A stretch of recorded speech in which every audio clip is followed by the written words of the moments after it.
On Thursday, the 4th of August, 1892, after the brutal murders of Andrew and Abby Borden at their home in Fall River, Massachusetts, investigators working the crime scene found a bucket of blood-soaked rags in the cellar.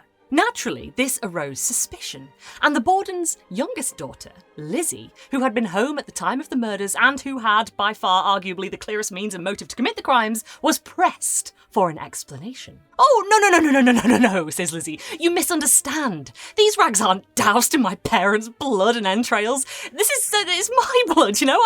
I'm afflicted with my monthly illness." In fact, at the inquest that followed, Lizzie said she had fleas, a local euphemism for menstruation. Her claim was confirmed by the family doctor, and investigators accepted it as fact. Lizzie Borden was, of course, later arrested for caving in the skulls of her father and stepmother, but was ultimately acquitted. And amazingly, her acquittal had a lot to do with the fact that she had been menstruating at the time of her parents' grisly deaths. Now, fair warning, this video isn't a whodunit. It's not going to sort through the evidence and make assumptions about who committed the notorious Borden murders, as critics, readers and detectives, both armchair and professional, have done for over a century. This video is about how Lizzie Borden has been reimagined in literature, and in one story in particular. It will beg bloody and burning questions such as, how did shedding her womb lining get Lizzie Borden off for murder? How does her case, her notoriety as a murderer, a female murderer no less, and, perhaps even more controversially, as a menstruating spinster, capture our imaginations? And how does English writer Angela Carter take Borden's life, her inner and outer turmoil, and turn it into a stomach-churning, utterly crushing and suffocating expose of that which sets the patriarchy a-trembling? Female rage. But first, welcome. My name is Dr. Rosie Whitcomb, this is Mousy the Malevolent, and we make videos on a wide spectrum of bone-chilling tales, so please subscribe if that's your jam. We are, as ever, eternally grateful to our patrons over on Patreon. Thank you so much for supporting us, and if you'd like to join them, there's a link in the description. Also, please beware that, perhaps obviously, this video features gore, body horror, and discussions of acts of violence. With all that done and dusted, let's begin with a question. Has your womb been a-wandering? Art thou in possession of a womb? Dost thou also have a cough, difficulty breathing, pain in the ribs, an ache in the foot? Then thou mightest be suffering from that most ghastly of diseases known as the wandering womb. Or so said physicians of yore, like Edward Jordan, who, in 1603, described this most cursed of afflictions in great detail, the symptoms of which are said to be monstrous and terrible to beholdy. But the theory of the wandering womb long predated Jordan. Since 1900 BCE and up until the 1950s, yes, the 1950s, that's a period spanning nearly 4,000 years, the womb and its wanderings have been globally documented, diagnosed, and treated. But what exactly was a wandering womb? According to Terry Capsalis, the uterus was believed to wander around the body like an animal, hungry for semen. If it wandered in the wrong direction and made its way to the throat, there would be choking, coughing, or loss of voice. If it got stuck in the rib cage, there would be chest pain or shortness of breath, and so on. Now, you might be sitting there thinking, yikes, that sounds bad. I need to get my womb back in position or it might choke me to death. What do I do? Well, never fear. There exists an array of treatment plans designed with your uterine regularity in mind. Why not try some vaginal fumigation? Vapours and aromas will help to coax the womb back to its correct position. Or perhaps you'd prefer a vaginal suppository made from animal excrement or human excrement mixed with beer froth. And of course, if none of that works, you can try the gold standard method of genital massage, intercourse, and pregnancy. The womb can't wander if it's full of baby. Just a quick side note, a lot of the writing about wandering wombs, and certainly the 19th century stuff about menstruation that I'll be quoting from, is not written in a particularly inclusive way. I'm going to use the words woman and women in line with these writers, but please know I'm aware that not all women have wombs and or menstruate, and not all people with wombs and or who menstruate are women. Now, it's true that a lot of early medical knowledge wasn't quite up to scratch, shall we say. Plague, for example, was believed to be caused by things like dirty air, planetary alignment, and sin, so we can't blame our ancestors too much for not having all the answers. But the wandering womb sure did make it easier for male physicians to enforce stringent gender norms. In essence, the womb's erratic and dangerous capabilities amplified the belief that the female reproductive system is a weakness of both the body and the mind. Wombs have an extremely long history of being the root of all evil, and what's the most evil thing a womb can do? Why, menstruate, of course. 'Tis the time of the month when not only doth a womb excrete a sanguineous discharge, but the usual temperament of the beholder is entirely bewitched. In 1869, ardent anti-feminist James McGregor Allen noted that it was extremely doubtful how far women can be considered responsible beings while the crisis, that's being on your period, lasts. It is not improbable that instances of feminine cruelty, which startle us as so inconsistent with the normal gentleness of the sex, are attributable to mental excitement caused by this periodical illness. 19th century criminologist Hans Gross went one further, arguing that menstruation may bring women to the most terrible crimes. Various authors cite numerous examples of sensible women driven to do the most inconceivable things, in many cases to murder. Looky here at all these men using informed scientific discourse to control someone else's bodily autonomy. Thank God we don't see that happening anymore. Essentially, what we learn from this 19th century menstruation discourse is that being on your period provides a glimpse into your innate capacity for evil. If you've got a womb, you need tightly regulating to prevent the demons from spilling out. If one were to relax the constraints of civilization and patriarchal control, one risked loosing a depraved pathological femininity trapped within every outwardly decorous woman. A feral murderer lurks inside every womb, so watch out, for the menses doth bring her forth. Now, I speak in jest, of course, but the menstrual myth, as Elaine Showalter dubs it, was all too prevalent during the 19th century, and that meant that having a menstrual cycle kept you in a position of inferiority. Vaginal bleeding made you weak and left you primed for violence, insanity, murder, and psychotic flights of irrational decision-making, and again, thank God we don't still think this way today. What does he think I'm going to do? Get my period and ruin his empire? By the late 19th century, it was deemed scientifically proven that women's biology made them less rational than men, unfit to participate in many areas of public life. And it was this culture and practice of subordination that Lizzie Borden, a 32-year-old spinster with no marriage prospects and therefore no socially acceptable way to get pregnant to mitigate the risk of her wandering womb, was up against as she took to the stand in the unbearable summer heat of 1893. And it was this practice and culture that, I believe, saved her from the executioner's grasp. Now, I'm not going to go into the whys and wherefores of the trial. There's plenty of material you can check out if you're interested, and I'd recommend this book if you're looking for a very thorough, well-researched and unbiased retelling of events. What's especially interesting about the case is this. All the evidence seems to point towards Lizzie as the culprit. She stood to gain financially from the murders. Nobody was seen fleeing the scene. She disliked her stepmother. Her father and stepmother were killed 90 minutes apart, and she was in the house and/or garden the whole time, yet didn't see anyone skulking around for those 90 minutes, etc., etc. Yet in spite of this, Lizzie had public support, and she was found not guilty. Why? Well, to oversimplify it, she was white, the daughter of one of the city's wealthiest men, and a lady. And let's not forget, a lady who was on her period at the time of her parents' murders, but we'll get to the pail of bloody menstrual rags later. When the hue and cry was raised just after the murders, police started by arresting the usual suspects, i.e. members of Fall River's immigrant community. Arresting innocent people based on their race and/or ethnicity was the norm in America in 1892. How appalling! Thank God that doesn't happen anymore! One such immigrant caught in the swell of the investigation was 26-year-old Irish servant to the Borden family, Bridget Sullivan, who, alongside Lizzie, had also been at the house when the murders were taking place. Yes, if we can't blame it on someone in Fall River's Portuguese community, it's got to be the aggrieved Irish servant. Servants are, of course, as one contemporary following the trial said, a sly and lying class. Sullivan was also Catholic, so, pass me the handcuffs. But she was ultimately ruled out as well. It was almost as though Fall River's detectives were doing everything they could to avoid laying the blame at Lizzie's door, considering suspect after suspect, before they considered her in any serious way. See, she doesn't fit the profile. Not only is she white and rich, she is, after all, a lady.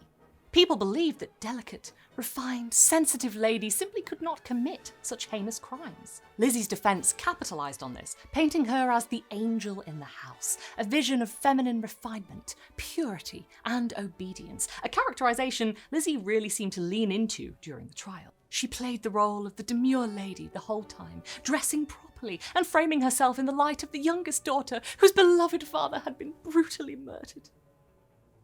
And it's here that we arrive at the menstruation of it all, and the maddest thing about this case. The prosecution, the defence, the jurors, and the judge were all so afraid to discuss menstruation that they scarcely touched on the bucket of blood-soaked rags in the cellar, but were happy to go over and over in excruciating detail the bloody brains bashed-in crime scene. It is agreed that the pail contains the napkins, which had been worn within a day or two by the defendant. Ordinary monthly sickness. We do not care to go into the details. As Robertson puts it, despite the potential significance of the evidence, the men all let the matter drop. They averted their gaze from the contents of the pail as if it would require staring into the abyss. There you have it, folks. Men will sooner fondle a pair of crushed skulls in a courtroom and ogle pictures of blood-soaked bodies than talk candidly about that time of the month.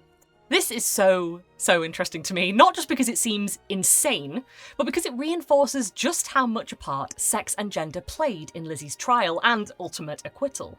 Everyone, even the prosecution, ignored legitimate evidence that could have helped to get a conviction. And everyone, even the prosecution, refused to give credence to the idea that Lizzie, as a lady, could have committed these crimes. The prosecution had to turn her into something other, had to unsex her in the style of Lady Macbeth to make it believable that she could commit the murders. It was not Lizzie Andrew Borden, the daughter of Andrew J. Borden, that came down those stairs, but a murderess, transformed from all the 33 years of an honest life, transformed from the daughter, transformed from the ties of affection to the most consummate criminal we have read of in all our history or works of fiction. Transformed, transformed, transformed! Lizzie could not be both a lady and a murderer. To commit these crimes, she had to transform, to become something other entirely. Her identity dissolved and reassimilated into something akin to that of a fictional villain. And the fictionalising of Lizzie Borden didn't end here. She has been reimagined as something straight out of a horror film. As a queer woman forced to kill to protect and avenge her female partner. As a protagonist of a rock musical. And as a feminist icon. She holds an astoundingly enduring appeal, especially, it would seem, to a female audience and readership, as evidenced by the untoward reaction of the women of New Bedford during the Borden trial in that sweltering summer of 1893. Journalists reported on the mass of women crowding the courthouse day after day. As Elizabeth Jordan put it, surely the green grass and the flowers and the waving trees are a prettier sight than the mortuary relics and the awful human misery within. But the women of New Bedford do not seem to think so. The Fall River Daily Globe was compelled to offer reassurance to worried husbands. The New Bedford man who comes home and finds it deserted needn't be alarmed. There has been no elopement. The dear creature is probably in the crowd of morbid females who are storming the door of the county courthouse, trying to get admission to the Borden trial. She's not cooking you dinner, she's watching her favourite true crime drama, live from the courtroom. On the last day of the trial, so many women were clamouring outside trying to get a seat that one outraged reporter commented, "The pushing and struggling New Bedford women are a disgrace to femininity." But what was it about the Borden case that so entranced and spoke to these women? Was their excessive interest symptomatic of a ghoulish obsession? Bored with their own domestic duties, did they flock to the courthouse to catch a glimpse of the spectacle, the gore? Or was there something more going on? Was there, perhaps, something refreshing, somehow liberating, about a woman stepping out of line and blowing the cap off her rage? It's a simple matter of physics, is it not? If pressure builds and there's no release, an explosion is inevitable. That's the plot we see played out in countless female rage narratives. And rage is indeed what bubbles beneath the surface of Angela Carter's 1981 short story, The Fall River Axe Murders, a vivid reimagining of the morning of the Borden murders. But what's especially notable is that Carter doesn't focus on or depict the outburst, the unleashing of that rage, the murders themselves. What she gives us in detail is the build-up, the unbearable weight and heat of oppression. There's no blood and guts in her story. Just an expertly crafted tension between the thick, stagnant languor of the town, of the weather, of Lizzie's dull existence, and the inevitable and consequential violence and death waiting just around the corner. The story begins before the morning alarms. Everyone in the house, in the town, is asleep, and it ends with their waking to the sound of bells and whistles echoing from the factories and the mills. The final line reads, "Outside, above, in the already burning air, see, the angel of death roosts on the roof tree." The reasons I want to start at the end of the story are twofold. Firstly, I think the lyrical quality of this sentence is worth isolating. It's a beautiful, dynamic, musical line of prose. And secondly, it cements a theme that is threaded throughout the story. Fate. This idea that the murders had to happen, were always going to happen, that Lizzie is dogged by a shade that haunts her, dogged by death, mental illness, by her own suffering as a woman with no husband, no prospects and no purpose, living in a house with people who suffocate her. What Carter tells us is, for Lizzie, there was no other way out. It's how Carter creates this sense of inevitability, of entrapment, of claustrophobia that I want to focus on here. And one way she does this is by turning up the heat. Hot, hot, hot. Very early in the morning, before the factory whistle, but even at this hour, everything shimmers and quivers under the attack of white, furious sun, already high in the still air. One of my favourite things about the way Carter reimagines Lizzie's inner turmoil is that her characteristically purple, overblown, excessive prose really aids the sense of claustrophobia she's trying to evoke. I'm not sure a sparse prose would have had the same effect. We, as readers, share in Lizzie's suffocation and oppression by being ourselves suffocated and oppressed by Carter's mercilessly heavy and rich use of language. I don't know about you, but I can feel the sun searing my skin as I read this. This isn't a pleasant heat, this is something unholy and inescapable, and it's one of the many instances in which it would appear Carter has done her research. I returned to this story after I had read up on the trial and was struck by how many nods Carter makes to actual recorded events or occurrences, one of which is the extreme and unrelenting late summer heat of Thursday, August the 4th, 1892. Police, searching the Borden family barn loft where Lizzie claimed she was while the murders were taking place, described it as almost suffocating. Fall River, apparently, gets pretty toasty in the summer. Reporters covering the trial the following summer described the air as stale, the heat very oppressive. The heat is terrible, the humidity unendurable, and the atmosphere sultriness embodied. A light rain seemed only to intensify the discomfort and the irritation of all enveloped by the steaming atmosphere.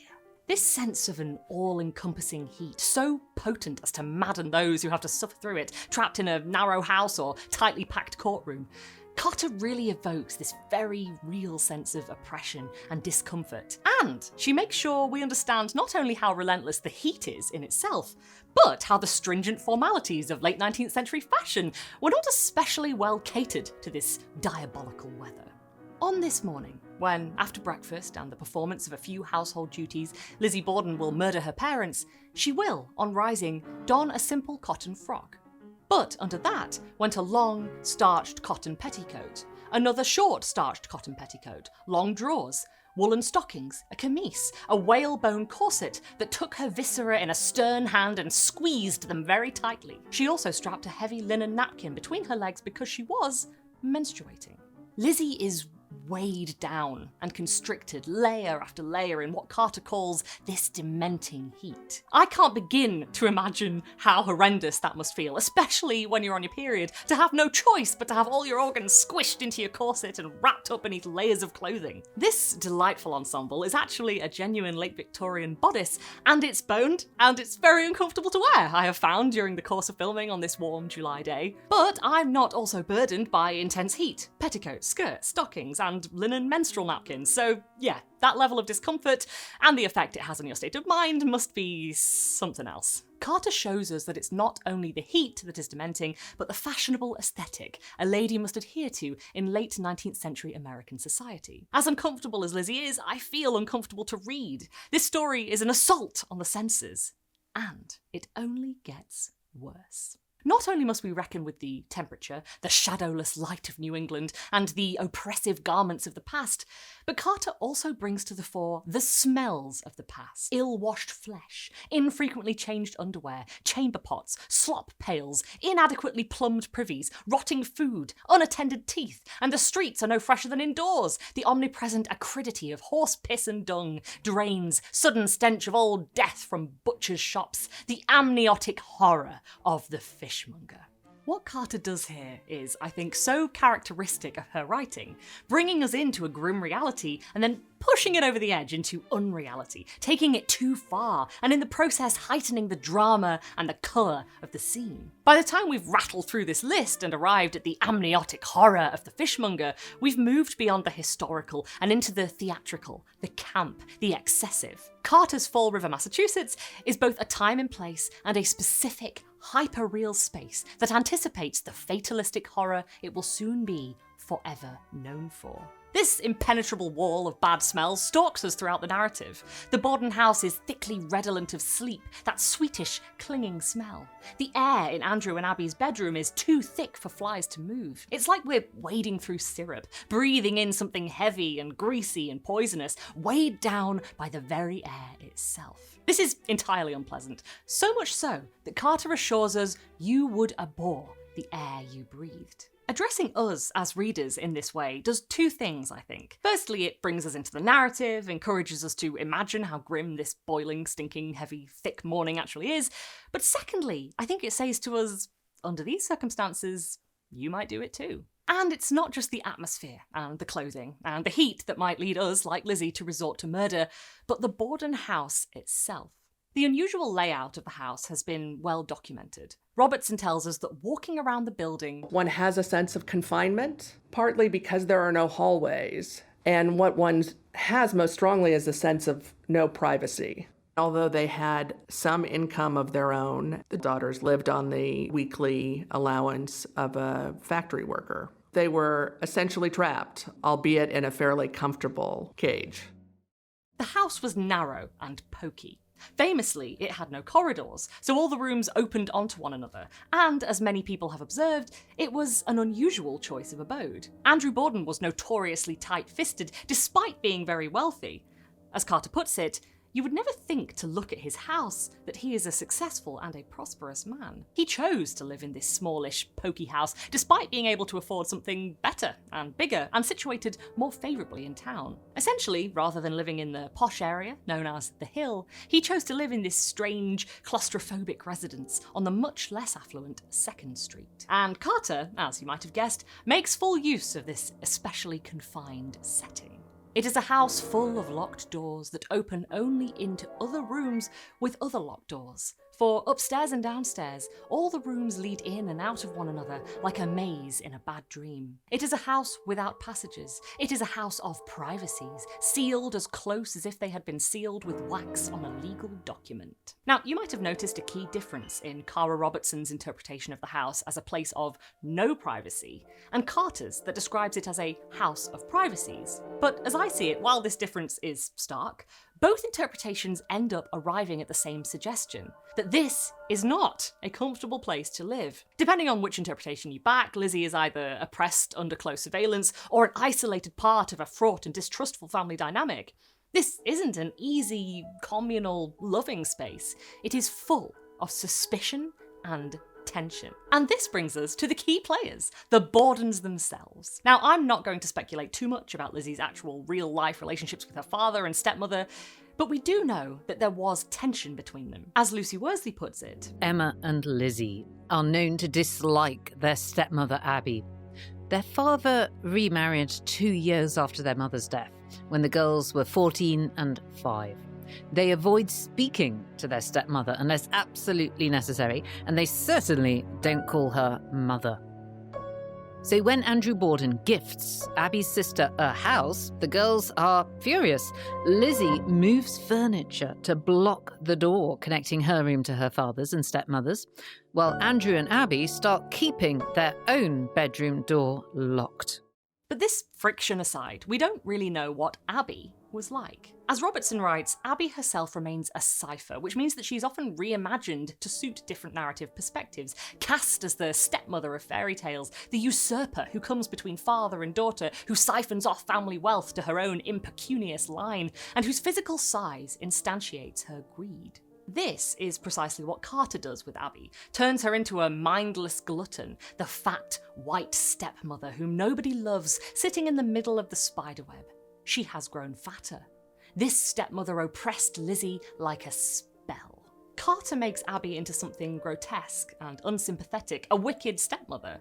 The 2018 film Lizzie doesn't make such a derogatory spectacle of Abby, but she's very much relegated to the sidelines, only fit for peering sternly at Lizzie and biting her tongue at her husband's cruelty, dominance, and indiscretions. But if, as the film and various people have speculated, Lizzie's father was a hateful presence in the house, controlling and tightly regulating the lives of his adult daughters, he would also likely be controlling and tightly regulating his wife. Abby is often cast in the role of evil stepmother, but really she's in a very similar position to Lizzie and Emma. She is the legal property of a man. This man, Andrew Borden, prosperous casket manufacturer, property developer, textile mill director, and president of the United Savings Bank. Clearly a man with money on the mind, and this is what Carter really brings out in her story. What is his hobby? Why, grinding the faces of the poor.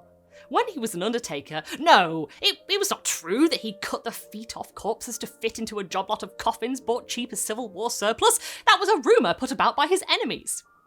With the profit from his coffins, he bought up a tenement or two and made fresh profit off the living. He bought shares in the mills.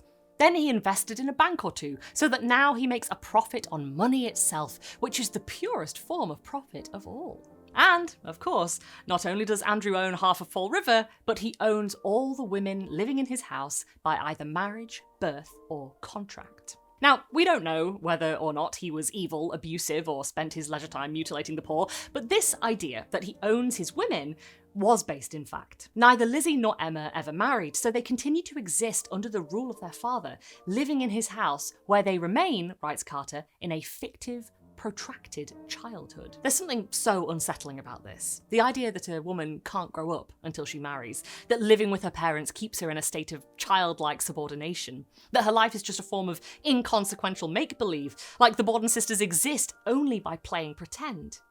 And, as Carter writes it, Andrew babies his daughter too. Lizzie can have anything she wants, play ducks and drakes with her father's silver dollars if it so pleases her. He pays all her dressmaker's bills on the dot, and how she loves to dress up fine. And he gives her pin money, essentially a form of pocket money. An enforced, extended, and seemingly endless childhood is an idea that really gets under my skin. To me, it skirts around child abuse.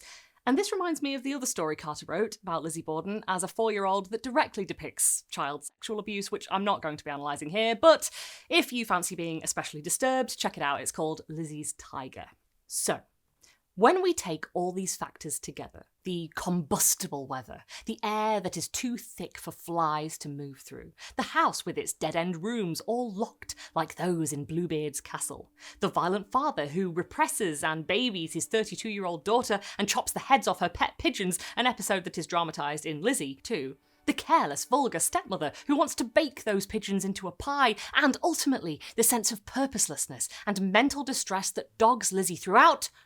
What do we get? The recipe for an out-and-out horror show. Lizzie lives in financial privilege, but she is still an unmarriageable woman who seems to look upon rather than live her own life, whose existence is empty, and into this void, desperation and rage seep in. She's haunted by the spectre of the dark man at the window. She sees herself through blind, clairvoyant eyes as though she were another person. She is dogged by indistinct, yet terrifying nightmares and cursed with thin and unsatisfying sleep. She wakes, on the morning of the murders, by vague nausea and the gripes of her female pain. Her room is harsh with the metallic smell of menstrual blood. Carter's scene setting in this story is second to none.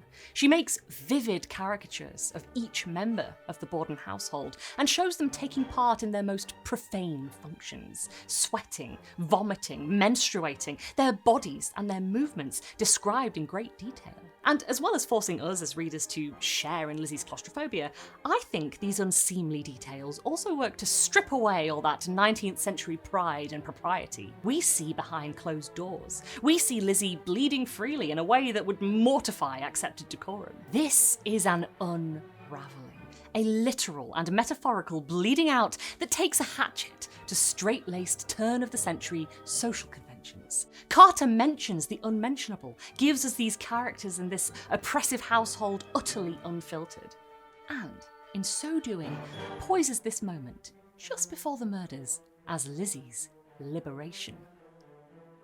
Carter does not fret over taboos and brings them out fully in her work. And fascinatingly, real-life Lizzie also seemed to ignore all sense of propriety once she was acquitted 2 weeks after her trial had begun. As I've already mentioned, public opinion was largely in support of Lizzie during the trial. But once it was over, once she took off with her sister and her hefty inheritance and bought a mansion in the posh part of town, things took a turn. She seemed to violate the rules of social civility. I guess there was an expectation that she would display humility after she was acquitted and show gratitude. And instead of living it down, she was living it up. You can look at cases where women are put on trial as much for their crime as for the fact that they have violated perceived social norms. They didn't act the way they should. This is the maddest thing, I think, about Lizzie Borden's case, alongside the fact that vital evidence was dismissed in court so the attorneys didn't have to talk about period blood. A woman is arrested for committing a heinous crime, but is ultimately judged and punished, not for this, but for acting in opposition to the way a woman should. It's completely fascinating to me just how much the performance that is gender shaped and continues to shape this trial. For some, Lizzie is an unparalleled subject of morbid curiosity, the embodiment of the spectacle that is a lady committing monstrous crimes so at odds with her feminine nature. But to others, like Carter, Lizzie Borden is a woman pushed to breaking point, who has no option but to snap. Not unlike the unnamed protagonist in Charlotte Perkins Gilman's The Yellow Wallpaper, which you can learn more about here. I'll put a link in the description. Destruction becomes her only means of achieving freedom, financial, physical, and emotional. Carter reclaims Lizzie then, in a way, demonstrating something of the acute oppression felt by so many women, particularly unmarried women, at the turn of the 19th century. And it's important to remember here that Lizzie was white and wealthy, and held immense privilege. These factors undoubtedly helped in a big way to get her off for murder, and according to this study, not a lot has changed in that regard. Women at the margins of society, whether that be in terms of race, sexuality, class, etc., are more likely to be associated with and subsequently convicted of violent crime within the modern judicial system. And this double standard is often apparent in the expression of female rage in general. One big criticism of female rage media is that the characters who are allowed to express it often fit a type. They're usually white, cis, pretty, skinny, able-bodied, etc., etc., and this is important to bear in mind when looking at Lizzie's case, at the way she's been reimagined in popular culture. A woman of colour, a poor woman, a woman without the ability to secure a strong legal counsel, would very likely not have fared so well under similar circumstances. Carter's story isn't just an explosion of rage, but a reminder that rage builds quietly, that it can stew for years before ever being released, that a life of suffocation and oppression was the reality for many a 19th century woman. It explores and ultimately subverts 19th century beliefs about the proclivity for menstrual violence. In Carter's story, being on her period doesn't turn Lizzie into an irrational, mindless murderer. Menstruation is incidental, and the way Carter includes it in the narrative reads to me more like a form of much-needed release for her protagonist. That's what this story is advocating for, I think. Rage as necessary liberation. And while Lizzie's rage was notoriously destructive, it's really interesting to consider how female rage more broadly can also be empowering, and even how it can bring people together in a positive way. My current favourite female rage song is Little Girl Gone by Chinchilla, a fantastic revenge track that speaks to so many women, especially those who have suffered or are suffering through abuse. And it's brought them together. One of my favourite lines on the subject, and which depicts black women's rage in particular, comes from Audre Lorde's iconic 1981 keynote. "I have suckled the wolf's lips of anger, and I have used it for illumination, laughter, protection, fire in places where there was no light, no food, no sisters, no quarter." This is beautiful to me because it shows the many ways anger can be used. It's not simply destructive, it can be vital, nourishing and communal, all of which has the potential to be empowering and productive. Rage, rather than something to suppress, can be essential, wholehearted, and liberating. But what do you think? How do you deal with rage? How does gender play a role in crime, sentencing, and punishment today? Let me know your thoughts in the comments below. This is a video for all the true crime girlies out there, but what if you're more inclined towards ghost stories? Learn more about the classic Gothic trope of the explained supernatural and how it impacts your favourite media today by clicking here next.